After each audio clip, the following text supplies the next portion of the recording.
The stars around Vorthak Prime had been quiet for 300 years. No enemy ship had dared to enter the home system of the Galactic Dominion. The massive space stations that orbited the planet were filled with alien soldiers from 12 different species. They all served the same master, the Supreme Overlord Vex Thul. Admiral Taiho stood on the bridge of his ship and watched the enemy homeworld through the viewing screen. His weathered face showed no emotion. He had waited 47 years for this moment. His gray hair was cut short in military style. His uniform was black with silver stripes. Behind him, his crew worked at their stations in silence. "Captain Minho, report," Taiho said without turning around. "All systems ready, Admiral," Minho replied. He was younger than Taiho, but had served with him for 20 years. "The stealth field is holding. They cannot see us yet." "Commander Jiwan, how are the engines?" "Running perfectly, sir," came the voice from engineering. Jiwan had helped design this ship. She knew every bolt and wire in its hull. "The quantum drive is stable. We can move whenever you give the order." Taiho nodded. The ship around him was unlike anything the galaxy had ever seen. It was called the Silent Thunder. From the outside, it looked like a smooth black arrow. It had no visible weapons, but appearances were lies. This ship could destroy entire fleets. The bridge crew was all human. They had trained for this mission their entire lives. Some were born on hidden bases. Others had escaped from the slave colonies. All of them shared the same dream, to see humanity free. "Drop stealth field," Taiho ordered. The Silent Thunder appeared on every scanner in the Vorthak system at the same instant. Alarms began screaming on 100 different ships and stations. The Dominion forces had not seen a human warship for 800 years. They had almost forgotten that humans could build such things. Fleet Admiral Korthon was eating his morning meal when the alarm started. He was a tall alien with gray skin and 4 arms. His species, the Vorthak, ruled the Dominion with an iron fist. He dropped his food and ran to the command center. "What is happening?" he demanded. "Unknown ship has appeared at the edge of the system," his aide reported. The younger Vorthak was clearly scared. It appeared from nowhere, sir. Our sensors show nothing, then suddenly it was there." Korthon looked at the main screen. The ship was unlike anything in Dominion records. It was huge, almost as large as their biggest battleships. But it was too smooth, too perfect. No ship in the galaxy looked like that. "Send a message," Korthon ordered. "Standard first contact protocol." The message was sent on all frequencies. "Unknown vessel, you are in Dominion space. Identify yourself immediately or you will be destroyed." The Silent Thunder said nothing. It just hung in space like a black knife pointed at their hearts. Hours passed. The Dominion sent more messages. They threatened and they pleaded. They tried to scan the ship with their most powerful sensors, but the readings made no sense. The ship seemed to be there and not there at the same time. Supreme Overlord Vexathul was in his palace when the news reached him. He was even taller than Korthon, with golden scales instead of gray skin. He had ruled the Dominion for 200 years. In all that time, no one had dared to challenge him. "A human ship," he hissed. "Impossible. We crushed them centuries ago. They are workers and miners, nothing more." "The energy readings are beyond anything we have seen," his advisor said carefully. "This ship is more advanced than our best vessels." Vexthul's eyes blazed with anger. "Then we will remind these humans of their place. Send the Third Fleet. Destroy that ship." Meanwhile, on the Silent Thunder, Taiho watched the Dominion ships moving toward him. There were 50 warships in the Third Fleet. Each one was larger than anything humans had built in the old days. But that was the old days. "They are coming," Minho reported. 50 ships. They will be here in 6 hours." "Let them come," Taiho said. "We have waited long enough." He walked to his ready room behind the bridge. The walls were covered with pictures of Earth, the human home world. There were also pictures of the colony worlds where humans now lived as slaves. His own daughter was on one of those worlds. He had not seen her in 20 years. There was one more picture on his desk. It showed a younger version of himself standing next to another man. That man was General Jawan, his old commander. Jawan had died in the last battle of the human resistance. But before he died, he had given Taiho a mission. Build a ship Jaewon had said with his dying breath. Build a ship that will remind the galaxy what humans can do. Taeho had taken those words to heart. He had spent 47 years building this ship and training this crew. The Silent Thunder was not just a warship, it was proof that humanity would never give up. A soft chime told him that someone was at his door. "Come in," he called. Commander Jiwon entered. She was a small woman with intelligent eyes. Her hands were stained with engine grease, as always. "Admiral, the crew is asking about our mission. They know we are not here just to show off." Taeho smiled for the first time in days. "Tell them to be patient. In 18 hours, the galaxy will know that humans have returned. And this time, we are not asking for permission." Back on Vorthak Prime, the Dominion leaders were having an emergency meeting. Representatives from all 12 species gathered in the Great Hall. They were scared, though most tried to hide it. "One ship cannot threaten the entire Dominion," said the ambassador from the Crystal People. "We have thousands of vessels." "But what if this is not just one ship?" asked the representative from the metal beings. "What if there are more? What if the humans have been preparing for this day?" Vexthul slammed his fist on the table. "Enough! They are just humans! We conquered them once. We can do it again." But deep in his heart, the Supreme Overlord was worried. The humans had always been different from other species. They had fought, longer and harder than anyone else.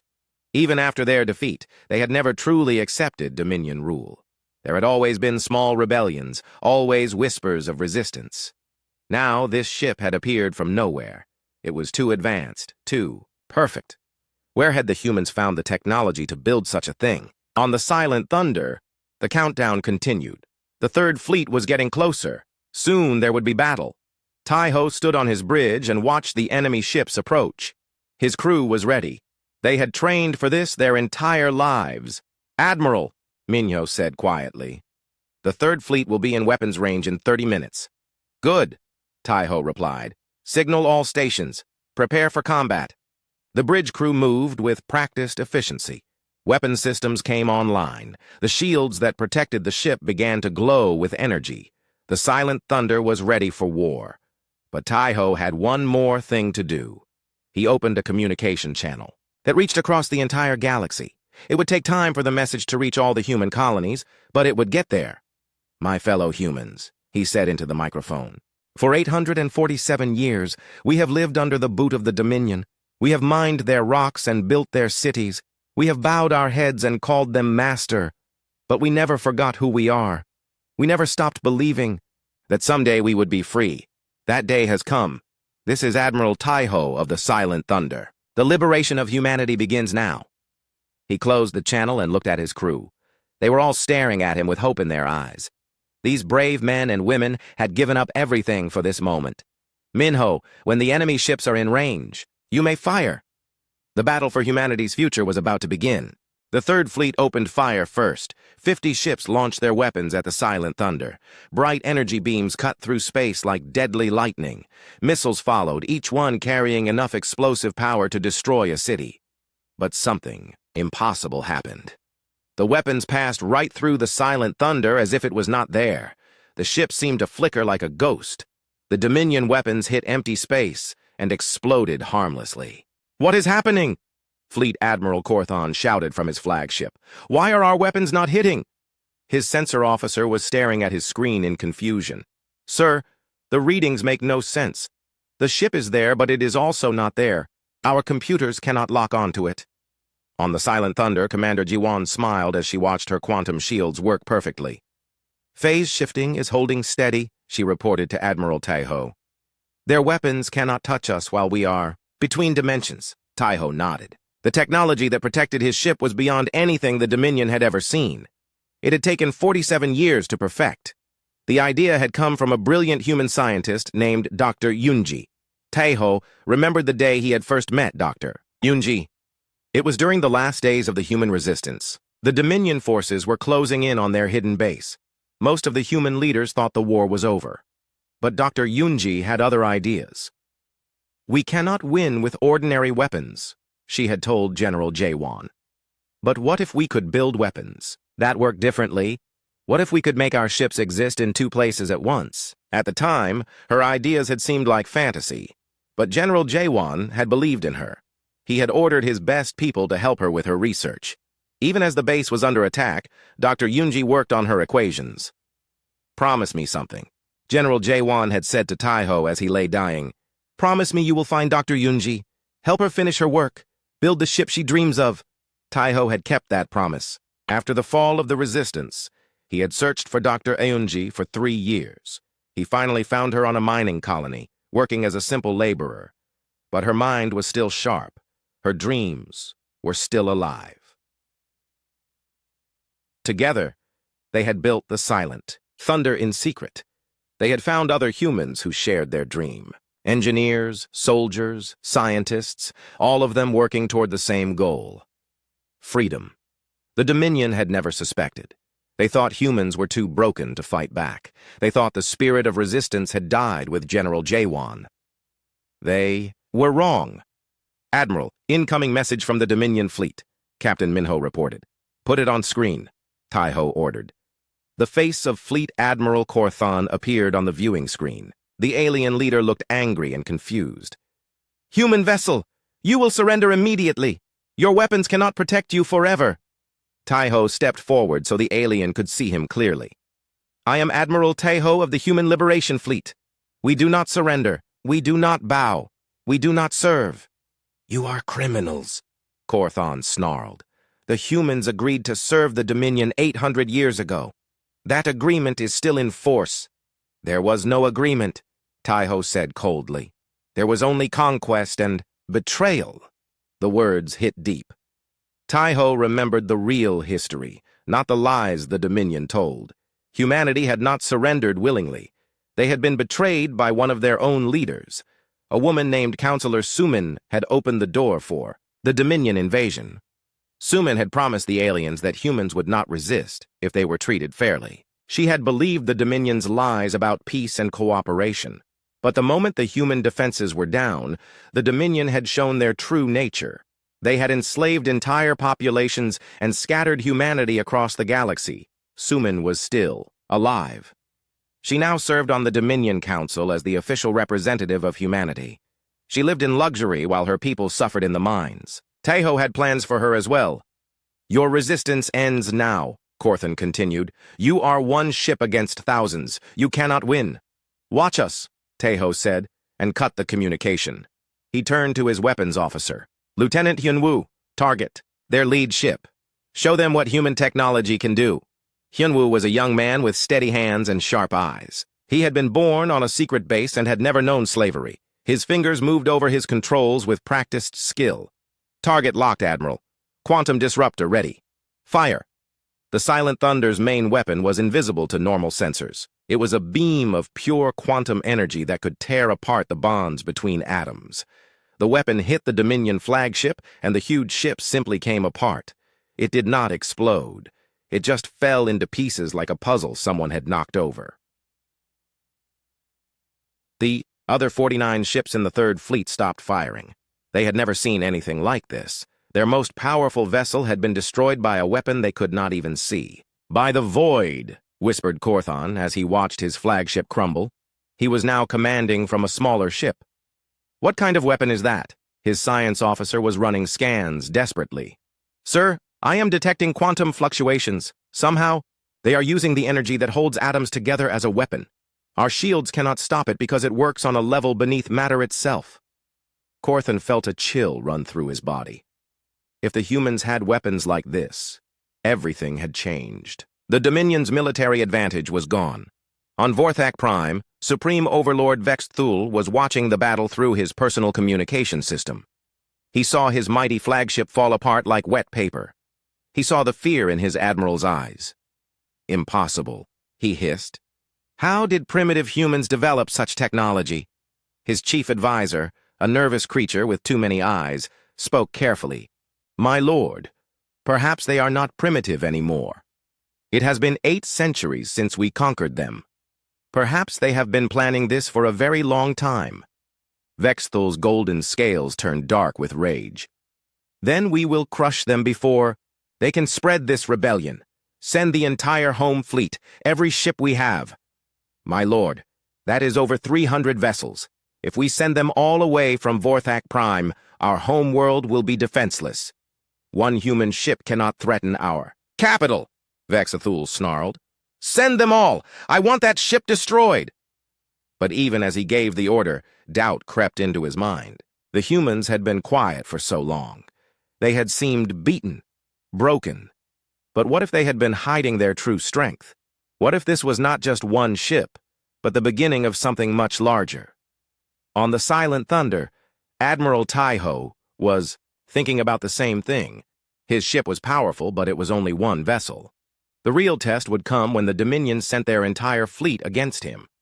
Admiral, came Commander Jiwan's voice from engineering. I am reading massive energy signatures across the system. They are sending everything they have. How many ships? Over 300, sir. The entire home fleet. Taiho smiled grimly. That was what he had been hoping for. The Dominion was reacting exactly as he had predicted. They were sending all their ships to one place, leaving their other worlds vulnerable. Captain Minho, send the signal. Minho activated a special communication system. It sent a coded message to secret bases across the galaxy. The message was simple. The Eagle has landed. Begin Phase 2. At that moment, on dozens of human colony worlds, sleeper agents received the signal. Men and women who had pretended to be ordinary workers for decades suddenly revealed their true nature. They were soldiers of the Human Liberation Fleet, and they had been waiting for this day. On the mining world of Kepler 452c, a man named Do-hyun put down his mining tools and walked to a hidden cache of weapons. He had been a miner for 20 years, but before that, he had been a soldier. Now it was time to be a soldier again. Brothers and sisters, he called to his fellow workers, the time has come. Our ship has arrived. The liberation begins now. Similar scenes were happening across the galaxy. Humans who had seemed beaten and broken were suddenly standing tall. They had weapons hidden in secret places. They had plans that had been passed down through generations. They had hope. The Dominion had thought humans were just good workers. They had never realized that every human colony was also a potential army base. They had never understood that humans never forgot and never forgave. Admiral Taiho watched the Dominion home fleet approaching his position. 300 ships against one. The odds were impossible by any normal measure. But the Silent Thunder was not a normal ship, and this was not a normal war. All stations, prepare for battle, he ordered. Today we show the galaxy that humanity remembers how to fight. The greatest space battle in galactic history was about to begin. The Dominion home fleet formed a massive circle around the Silent Thunder, 300 warships against one. Fleet Admiral Korthon commanded from the center of the formation. He had ordered his ships to fire everything they had at the same time. All ships, prepare to fire, he commanded. Target that human vessel. Use maximum power. On the Silent Thunder, Admiral Taiho stood calmly on his bridge. Around him, his crew worked at their stations with quiet confidence. They had trained for this moment their entire lives. Commander Jiwan, how are our systems? Taiho asked. All systems operating perfectly, Admiral, came Jiwan's voice from engineering. The quantum matrix is stable. We can phase through anything they throw at us. Lieutenant Hyunwoo checked his weapons panel. Quantum disruptors ready, sir. All targeting systems online. Captain Minho monitored the enemy ships. They are surrounding us, Admiral. No way out through normal space. Who said anything about normal space? Taiho smiled. The Dominion fleet opened fire. 300 ships launched their most powerful weapons at once. Energy beams, plasma cannons, fusion missiles, gravity bombs, every weapon in their arsenal flew toward the Silent Thunder. The combined firepower could have destroyed a moon, but the Silent Thunder was no longer there. The ship had shifted into quantum space, existing between dimensions. The Dominion weapons passed through empty air and struck each other instead. Several enemy ships were hit by friendly fire and exploded in bright flashes. Where did it go? Korthon screamed. Find that ship! His sensor officers were frantically searching their screens. Sir, we cannot detect it anywhere. It has simply vanished. Ships do not just vanish, Korthon snarled. Keep looking. But The silent thunder had not vanished. It had moved into a place the Dominion could not follow.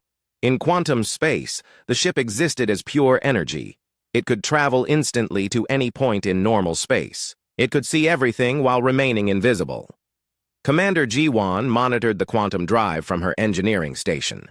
The technology was based on Dr. Yoonji's theories about the nature of reality itself. According to her research, normal space was just one layer of existence. There were other layers, other dimensions where the laws of physics worked differently. The quantum crystals are holding steady, Engineer Sora reported. She was Ji-won's student, a brilliant young woman who understood the exotic technology better than anyone except Ji-won herself. We can maintain this phase state for 6 more hours. That will be enough, Ji-won replied. She activated her communication system. Admiral, we are ready to begin the demonstration. On the bridge, Taiho nodded. It was time to show the galaxy what human science could achieve. Lieutenant Hyunwoo, select targets. Begin with their command ships. Hyunwoo's fingers danced over his controls. The Silent Thunder's weapons were unlike anything the galaxy had ever seen. They fired quantum energy that could exist in multiple dimensions at once. The weapons could strike targets in normal space while the ship remained hidden. In quantum space. First target acquired, Hyunwoo reported. Firing quantum disruptor. A beam of invisible energy lanced out from quantum space and struck a Dominion cruiser. The massive ship simply fell apart as the bonds between its atoms were severed. There was no explosion, no fire.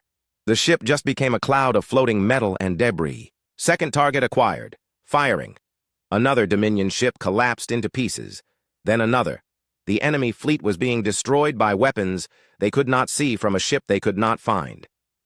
Panic spread through the Dominion ranks. Their most advanced sensors showed nothing. Their weapons had no target to lock onto, but their ships were dying one by one. How are they doing this? Korthon demanded. How can they fire weapons while invisible? His science officer was studying the readings with growing horror. Sir, I believe they are attacking from another dimension. They exist in a place our sensors cannot reach, but their weapons can cross the dimensional barrier. That is impossible, Korthon said, but his voice lacked conviction. He was watching the impossible happen with his own eyes. Admiral Veltar commanded one of the larger ships in the formation. Unlike Korthon, he was not blinded by anger. He studied the pattern of attacks and began to understand what was happening. They are not trying to destroy us all, he told his crew. They are being selective. They are targeting command ships and heavy cruisers. They want to cripple our fleet, not annihilate it. His communications officer looked confused. Why would they show mercy, sir? Because this is not about revenge, Veltar realized. This is about sending a message. He was right. On the Silent Thunder, Admiral Taiho was being very careful about his targets. He could have destroyed the entire fleet in minutes, but that was not his goal. He wanted the survivors to carry word of what they had seen. Target their weapons platforms, he ordered Hyunwoo. Leave their life support systems intact. I want prisoners, not corpses. The Silent Thunder continued its deadly dance through quantum space. It appeared behind enemy ships, fired its weapons, and vanished again. The Dominion forces tried everything they could think of. They fired randomly into empty space. They detonated gravity bombs to disrupt local space-time. They even tried ramming attacks against areas where they thought the human ship might be hiding. Nothing worked. The Silent Thunder was untouchable. After 2 hours of one-sided battle, half the Dominion fleet was destroyed or disabled. The remaining ships were scattered and demoralized. Many captains were calling for retreat. Korthon refused to give up. All ships concentrate fire on Grid 77 Alpha. They must be hiding somewhere in that area. But even as he gave the order, doubt gnawed at his mind. The humans had technology that the Dominion could not match. Worse, they were using that technology with surgical precision. This was not the desperate attack of primitives. This was the calculated assault of a superior force. On Vorthak Prime, Supreme Overlord Vex Thul watched his fleet being systematically destroyed.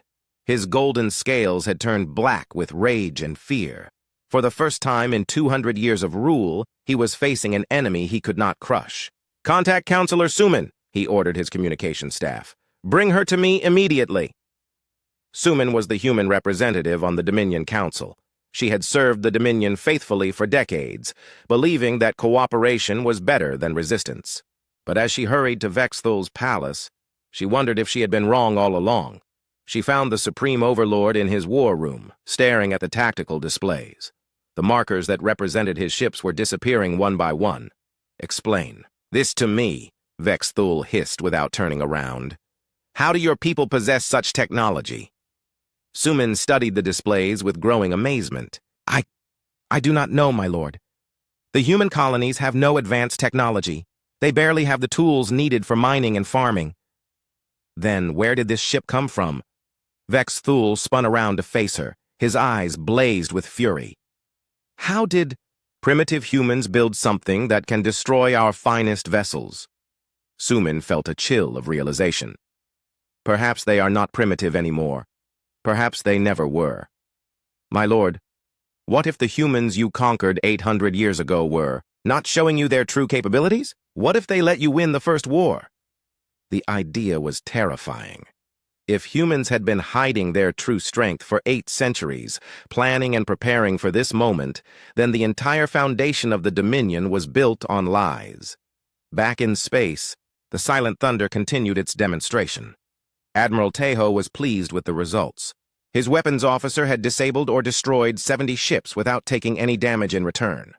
The Dominion fleet was learning that their military superiority was an illusion. "Admiral," Captain Minho reported, "we are receiving surrender requests from 12 enemy ships. They are asking for terms." "Tell them to withdraw to the edge of the system," Tejo ordered. "We will speak with them after we finish our business here."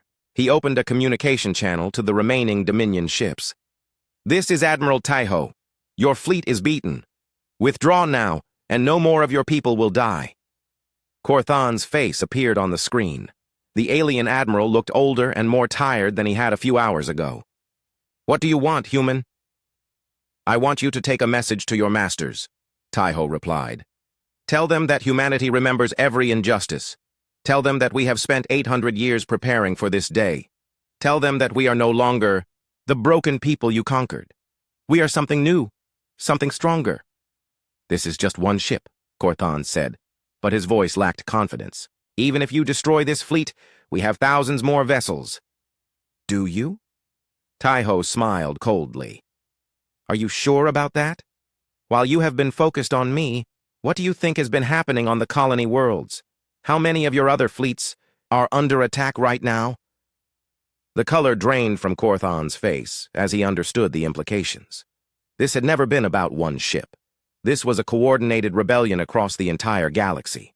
"The age of Dominion tyranny is ending," Tejo continued. "You can end it peacefully, or we can end it for you. The choice is yours." The communication ended, leaving Korthan staring at a blank screen. Around him, his bridge crew waited for orders. But for the first time in his long career, the fleet admiral did not know what to do. The galaxy was changing, and the Dominion was on the wrong side of history.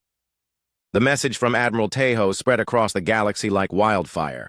On every human colony world, people gathered around communication devices to hear the words they had dreamed of for 800 years. The liberation had begun. On the mining world of Kepler 452c, Resistance leader Do-hyun stood before a crowd of human workers. They had thrown down their mining tools and picked up weapons hidden in secret caches. The Dominion guards who had oppressed them for decades were now locked in their own prison cells. "Brothers and sisters," Do-hyun called out, his voice echoing across the mining facility. "For too long we have dug their rocks and built their cities. For too long we have bowed our heads and called them master. But no more. Today we stand as free humans." The crowd cheered. These were simple people, miners, farmers, factory workers. But in their eyes burned the same fire that drove Admiral Tejo and his crew.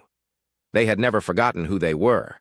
Similar scenes were happening on dozens of worlds. Humans who had seemed broken and defeated were suddenly revealing their true nature. They had weapons. They had plans. They had been waiting for this moment for generations. The Dominion authorities were caught completely off guard.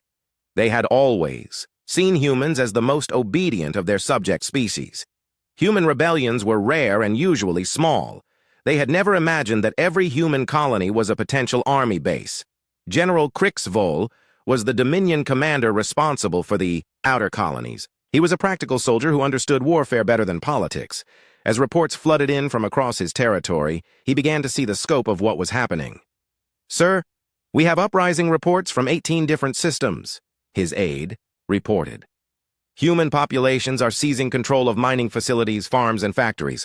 They seem to have weapons we did not know existed." Krixvol studied the tactical map. Red lights marked every system where humans had risen in rebellion. There were too many to count. "This is not spontaneous," he said grimly. "This has been planned for years, maybe decades." "What are your orders, sir?" "Send the 4th and 7th fleets to retake the most important colonies. But be careful. If the humans have the same technology as that ship at Vorthak Prime, our fleets may not be enough." He was right to be worried. As Dominion ships moved to crush the rebellions, they discovered that the humans had more surprises waiting. Hidden bases revealed themselves, launching ships that used the same quantum technology as the Silent Thunder. The vessels were smaller than Tejo's flagship, but they were still more advanced than anything the Dominion possessed. On the Silent Thunder itself, Ambassador Neon coordinated the galactic uprising from the communications center. She was a skilled diplomat who had spent years building secret networks among human communities. Now those networks were activating all at once. "Admiral," she reported to Tejo, "we have confirmed rebellions on 47 worlds. The Dominion is sending fleets to stop them, but our hidden ships are engaging the enemy forces." "How many ships do we have in total?" Tejo asked. 83 vessels of various sizes. Most are smaller than the Silent Thunder, but they all use quantum technology. The Dominion cannot match them. Tejo nodded with satisfaction. The plan was working perfectly. For 47 years, humans had been secretly building a fleet while pretending to be obedient workers. They had used Dominion resources to create the very weapons that would destroy Dominion rule. But the rebellion was not just about humans. Other species had also suffered under Dominion tyranny. The crystal people of Xerion had been forced to work in radioactive mines. The plant beings of Verdana had seen their forests burned for Dominion cities. The aquatic hydrants had been driven from their ocean worlds to make room for Dominion colonies. These species watched the human uprising with growing interest. If humans could fight back successfully, maybe they could too. Admiral Veltar was one of the few Dominion officers who understood the bigger picture. Unlike most of his colleagues, he had always treated subject species with respect. He had seen the resentment building for years. "The humans are not our only problem," he told his staff. "If this rebellion spreads to other species, we will face uprisings across the entire galaxy." His prediction proved accurate. Within days of the human rebellion, other species began to rise up. Crystal people shattered their prison minds with sonic weapons. Plant beings used biological warfare to reclaim their forests. Aquatic hydrants flooded Dominion coastal cities. The galaxy was coming apart at the seams, and the Dominion military was spread too thin to stop it. On Vorthak Prime, Supreme Overlord Vexthul raged in his palace. Reports of defeat came in hourly. His fleets were being destroyed or driven back. His colonies were in open revolt. The empire he had ruled for 2 centuries was crumbling around him. "How is this possible?" he demanded of Counselor Suman. "How did you humans hide such strength for so long?" Suman had been asking herself the same question. As the official human representative, she should have known about any resistance movements. But the truth was becoming clear. She had been deliberately kept in the dark. "My lord, I believe there are 2 groups of humans," she said carefully. "The ones like me, who genuinely believed cooperation was the best path, and others who never stopped planning for war." "Then you are useless to me," Vexthul snarled. "You have failed to control your own people." But even as he spoke, Vexthul knew the problem was bigger than one species. The humans had become a symbol of successful resistance. Every oppressed people in the galaxy was looking to them for inspiration. The Dominion needed to end this quickly before it spread further. Vexthul made a decision that would change everything. "Prepare the final protocol," he ordered his military commanders. "If we cannot rule the galaxy, we will destroy it. Ready the planet killer weapons." The planet killers were the Dominion's most terrible weapons. They could turn entire worlds into dead rocks. Vexthul had never used them before. but desperate. Times called for desperate measures. Meanwhile, Admiral Taiho was preparing for the next phase of his plan. The Silent Thunder had left Vorthak Prime and was moving toward the Dominion capital world. But he was not planning to attack the planet directly. He had something more subtle in mind. Captain Minho set course for the Dominion Senate, he ordered. It is time to speak with the people who really make decisions. Sir, the capital is heavily defended. They have orbital fortresses and shield generators. Those defenses are designed to stop conventional attacks. Taiho smiled. But we are not conventional. The Silent Thunder approached the capital world using its quantum stealth technology. The Dominion sensors could not detect it until it was already past their outer defenses. By the time the orbital fortresses realized what was happening, the human ship was already in orbit above the Senate building. Taiho opened a communication channel that reached every screen in the capital city. His face appeared on millions of displays at once. People of the Dominion, he began. I am Admiral Taiho of the Human Liberation Fleet. I speak to you not as an enemy, but as someone who seeks justice. For 800 years, my people have served your empire faithfully. We have mined your asteroids, farmed your worlds, and built your cities. In return, we have been treated as slaves. His words caused chaos in the Senate chamber. Representatives from 12 species argued loudly about how to respond. Some called for immediate military action. Others demanded negotiation. The age of tyranny is ending, Taiho continued. But it does not have to end in bloodshed. We offer you a choice.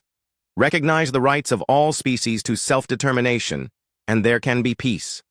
Continue to rule through fear and oppression, and face the consequences. The transmission ended, leaving the capital in uproar. For the first time in galactic history, a representative of a subject species had addressed the Dominion leadership as an equal.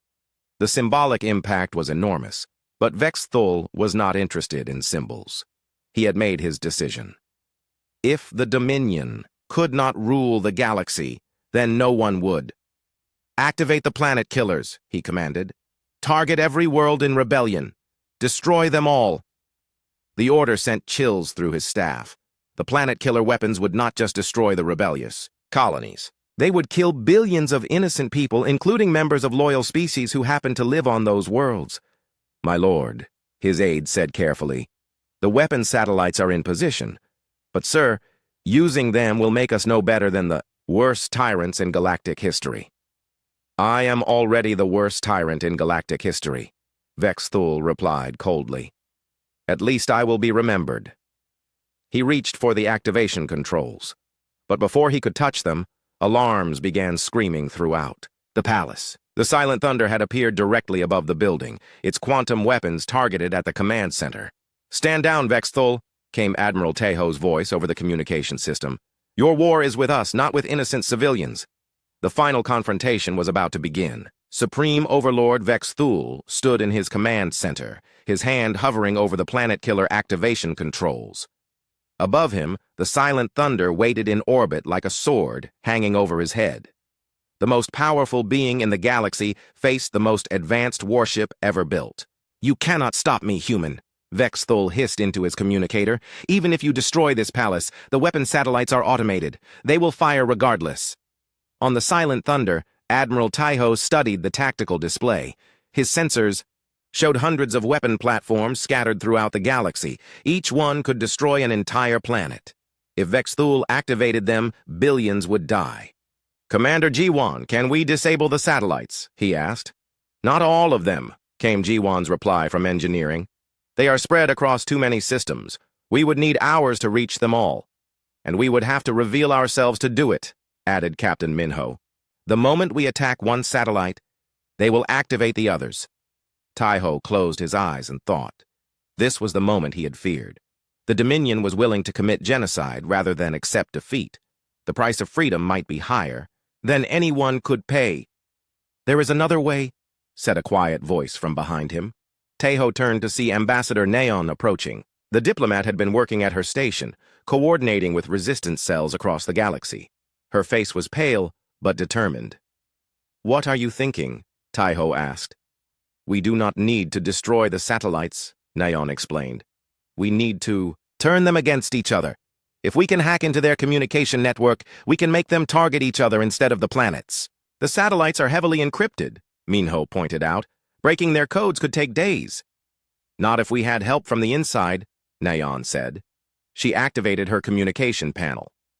I have been in contact with someone who might be able to help us. The face that appeared on the screen surprised everyone. It was Counselor Suman, the human representative on the Dominion Council. For decades, she had been seen as a traitor to her own species. But now she looked different. Older, sadder, but also determined. Admiral Taiho, she said formally, I request permission to help you save innocent lives. Taiho stared at the woman who had opened the door for humanity's conquest 800 years ago. Part of him wanted to refuse her help. She had betrayed their species and lived in luxury while her people suffered. But another part of him recognized the pain in her eyes. Why? He asked simply. Because I was wrong, Suman replied. I believed the Dominion's promises of peace and cooperation. I thought serving them was better than fighting them. I was a fool. But maybe I can make up for some of the damage I caused. There was no time for a long debate. Every minute they delayed brought the galaxy closer to genocide. Taiho made his decision. What do you need? Access to the planetary defense network, Suman said. I have the codes, but I cannot reach the system from here. You would need to get me close to the main control center. That meant entering the most heavily defended building on the most heavily defended planet in the galaxy. It would be suicide for any normal ship. But the Silent Thunder was far from normal. Do it, Taiho ordered. The Silent Thunder phase shifted through the palace's defenses and materialized inside the main control room. Dominion guards opened fire immediately, but their weapons passed harmlessly through the quantum-shifted ship. Taiho and a small team beamed down while the ship remained in its ghostly state. The control room was in chaos. Dominion technicians scrambled to activate defense systems that could not touch the intruders. Vexathul himself stood at the center of the room, his golden scales now black with rage. You are too late, he snarled. The countdown has already begun. In 10 minutes, every rebellious world will burn. Then we have 10 minutes to stop you, Taiho replied calmly. His team spread out to secure the control room while Counselor Suman materialized beside him. She had been transported directly from her quarters by the Silent Thunder's quantum beam system. She looked around the room that had been her workplace for decades, seeing it now through different eyes. The main console is there, she told Taiho, pointing to a complex array of screens and controls. But Vexthul has locked me out of the system. We need his personal access codes. I will never give them to you, Vexthul declared. I would rather see the galaxy burn than bow to human rebels. That is what I was afraid of, Taiho said sadly. He drew his quantum pistol and pointed it at the Dominion leader. Then you give me no choice. But before he could fire, another voice spoke from across the room. There is always a choice. Admiral Veltar entered the control room with his hands raised. The Dominion officer had fought against human forces for the past week, but now he looked tired and defeated. I have been monitoring your conversation, he said. You are talking about destroying entire worlds to stop a rebellion. That is not military strategy. That is madness. Stay out of this, Veltar, Vexthul warned. You are a soldier, not a politician. I am a soldier, Veltar agreed. And a soldier's duty is to protect innocent people, not slaughter them. He turned to face his supreme commander. I cannot allow you to activate those weapons. You cannot stop me, Vexthul replied. I am the supreme overlord. My word is law. Your word is genocide, Veltar said quietly. He pulled out his own weapon and pointed it at Vexthul. I relieve you of command under Emergency Protocol 7. You are no longer fit to lead. The two aliens faced each other across the control room. Behind them, the countdown continued. 8 minutes until the planet killers fired. Veltar, do not do this, Vexthul said. If you help these humans, you will be a traitor to your own species. No, Veltar replied. If I help them, I will be loyal to what our species should be. We were explorers once, not conquerors. We sought knowledge, not slaves. What have we become? The question hung in the air. Around the room, other Dominion officers began to lower their weapons. Many of them had joined the military to serve and protect, not to commit genocide. Suman stepped forward. "Admiral Veltar, I need the access codes, please." Veltar looked at her for a long moment. He knew. Her history knew she had betrayed her own people. But he also saw the regret in her eyes and the determination to make things right. "The codes are 77 Alpha Omega Prime," he said. Suman's fingers flew over the controls. She had helped design some of these systems decades ago, back when she still believed the Dominion could be reformed from within. Now she used that knowledge to save the galaxy. "I am in the system," she announced. "Redirecting satellite targeting now." Across the galaxy, hundreds of planet-killer satellites received new targeting information. Instead of aiming at populated worlds, they turned toward each other. The weapons that had been designed to commit genocide would destroy themselves instead. 5 minutes to firing," the computer announced. "It is working," Suman said with relief. "The satellites are locking onto each other. When they fire, they will eliminate the entire network." Vexathul roared with fury and lunged toward the control panel, but Admiral Taiho stepped into his path. The two leaders faced each other, one fighting for domination, the other for freedom. "It is over," Taiho said simply. "Your empire is finished." "You think this changes anything?" Vexathul snarled. "Even without the planet killers, we still have armies and fleets. We will crush your rebellion world by world." "No, you will not," said a new voice. Everyone turned to see more figures materializing in the room. They were representatives from the crystal people, the plant beings, the aquatic hydrants, and 6 other species. All of them had been oppressed by the Dominion for centuries. "The rebellion is no longer just human," explained the crystal representative. "All the subject species have risen together. Your armies are outnumbered 1,000 to 1. The plant being spoke next. "We offer the Dominion a choice. Dissolve the empire and allow all species to govern themselves, or face total war." Vexathul looked around the room at the representatives of a dozen different species. For 8 centuries, he had ruled through fear and force. But fear only worked as long as people believed they could not win. The humans had proved that the Dominion could be beaten. 2 minutes to firing," the computer announced. "The satellites will destroy each other," Suman reported. "The genocide protocol is finished." Admiral Veltar holstered his weapon and approached Admiral Taiho. "What happens now?" he asked. "Now we talk," Taiho replied. "We discuss how to build a galaxy where all species can live in peace and freedom." "And if we refuse to negotiate?" Veltar asked. Taiho gestured toward the viewing screen, where the silent thunder hung motionless in space. "Then you will face the combined fleets of every oppressed species in the galaxy. Ships with technology you cannot match, crews with nothing left to lose, and leaders who have learned that freedom is worth any price." The countdown reached 0. Across the galaxy, planet-killer satellites fired their weapons at each other and vanished in brilliant explosions. The greatest threat to galactic peace was gone forever. Vexathul slumped in defeat. His empire was broken, his weapons destroyed, his authority gone. The age of Dominion rule was over. "What are your terms?" "Admiral," Veltar asked quietly.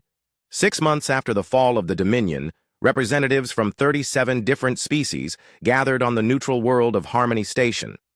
The massive space station had been built in just 4 months as a symbol of the new galactic order. It was a place where no single species held power over others. Admiral Taiho walked through the station's main corridor, observing the incredible sight around him. Humans worked alongside crystal beings and plant creatures. Aquatic hydrants swam through water-filled tubes that connected different sections. Flying species soared through the open central chamber. For the first time in galactic history, all species were truly equal. "It is remarkable, is it not?" said a familiar voice behind him. Taiho turned to see Admiral Veltar approaching. The former Dominion officer now wore the uniform of the new Galactic Confederation. He had become one of the strongest supporters of the reformed government. "I never imagined anything like this was possible," Veltar continued.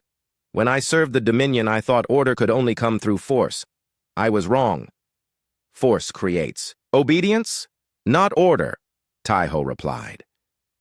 True order comes from cooperation. They walked together toward the main assembly hall, where the Galactic Council was meeting. The council included representatives from every known species, with no single group holding more power than others. Decisions were made by consensus, not by the will of the strongest. How are the integration programs proceeding? Taiho asked. Better than expected, Veltar said. The former Dominion worlds are adapting to self-government faster than we predicted. Most species are grateful for their freedom and eager to contribute to the Confederation. It had not been easy. The transition from Empire to Confederation had created many challenges. Some former Dominion species struggled with the concept of equality. Others worried about their security without the Empire's military protection. But slowly, steadily, the new system was proving itself. Captain Minho met them at the entrance to the assembly hall. He now served as Admiral Taiho's chief of staff, helping to coordinate military affairs across the Confederation. Admiral, the morning session is about to begin, he reported. Today's topic is the integration of Dominion military technology with Confederation forces. Any problems? Taiho asked. Nothing major. Some of the former Dominion officers are struggling to adapt to our command structure. They are used to giving orders, not taking suggestions from other species. They will learn, Veltar said confidently. Change takes time, but it is happening. Inside the assembly hall, hundreds of beings from dozens of species work together to solve galactic problems. The sight still amazed Taiho. 6 months ago, most of these species had been enemies or strangers. Now they debated policy like old friends. Commander Ji-won was presenting a report on the Confederation's new exploration program. The same quantum technology that had powered the Silent Thunder was now being used to explore distant galaxies and search for new forms of life. The joint exploration fleets have discovered 17 new star systems in the past month, she announced. 3 of them contain planets suitable for colonization. We have also made contact with 2 previously unknown species. What was their reaction to first contact? Asked the representative from the Crystal People. Both species were initially suspicious, Ji-won replied. But when they learned that we represent a confederation of equals rather than a conquering empire, they became interested in joining us. The Confederation was growing. Word of the new galactic order had spread beyond the old Dominion borders. Species that had never been contacted before were requesting membership.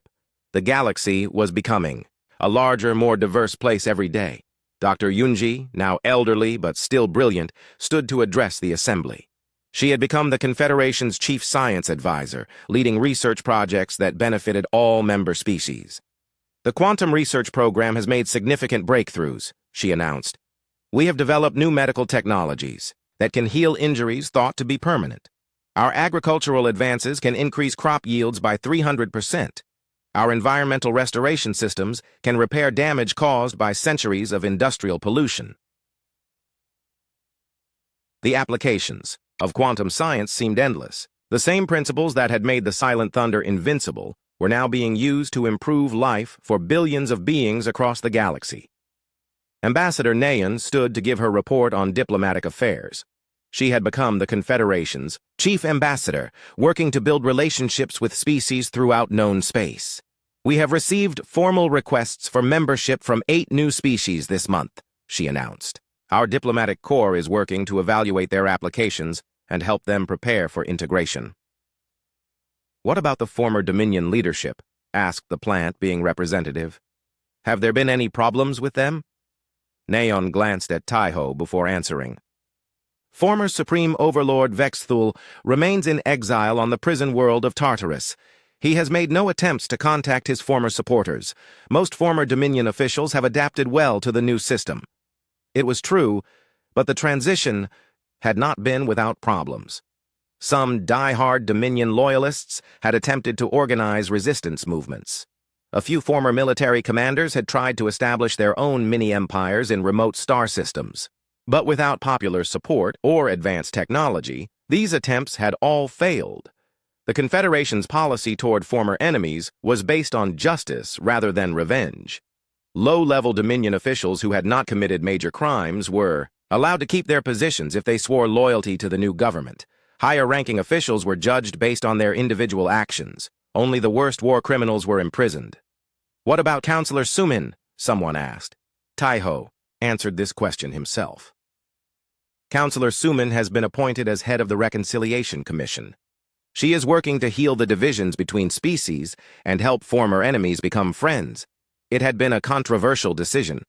Many humans still saw Sumin as a traitor, but Taiho believed that her knowledge of both human and Dominion cultures made her uniquely qualified to build bridges between former enemies. Sumin herself had aged visibly in the past 6 months.